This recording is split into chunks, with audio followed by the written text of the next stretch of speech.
бүтін бір мемлекеттің дамуын, өрлеуін, ары қарай үлкен белестерге жетуіндегі ең басты кепіл, ең басты негіз ол дінаралық татулық. Бұл жердегі ең маңызды рөл ойнайтын нәрсе толеранттылық сезімі. Толеранттылықты ең алдымен біз адамның эмоционалдық тұрғыда сезінетін сезімі ретінде түсінуіміз қажет. Екі бір-біріне қарама-қайшы көзқараста келетін дін өкілдері бір араға жинақталған кезде екі тараптағы адамдар бір-біріне толеранттылық сезімі, яғни сыйластықпен, мейірімділікпен, түсіністікпен қарай білу керек. Тек қана ол адамның өзі түсінбейтін көзқарасына төзімділікпен қарау ол өте қате пікір.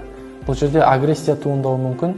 Агрессияның негізінен неше түрлі жаңағыдай теріс бағыттағы әрекеттер туындайды. Барлық қоғам болып жұмылып, біз барлығымыз дұрыс бағытқа қарай өзімізді реттеуіміз керек. Ғылыми бағытта, сыни көзқарас бағытында және өмірімізді жүйелейтін өздеріңіз ұстанамын деп сенетін діндеріңіздің талаптары арқылы біз өзіміздің тәрбиемізді қолға аламыз.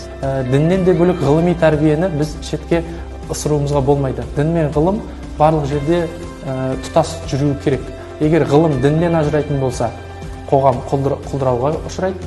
Ғылым діннен ажырайтын болса, онда да қоғам құлдырауға кетеді. Мораль, этикалық, эстетикалық бағытты да, нақты ғылыми жаратылыстанулық бағытты да, философиялық гуманитарлық ғылымдағы бағытты да біз барлығын кешенді түрде тегіс алып қарауымыз қажет.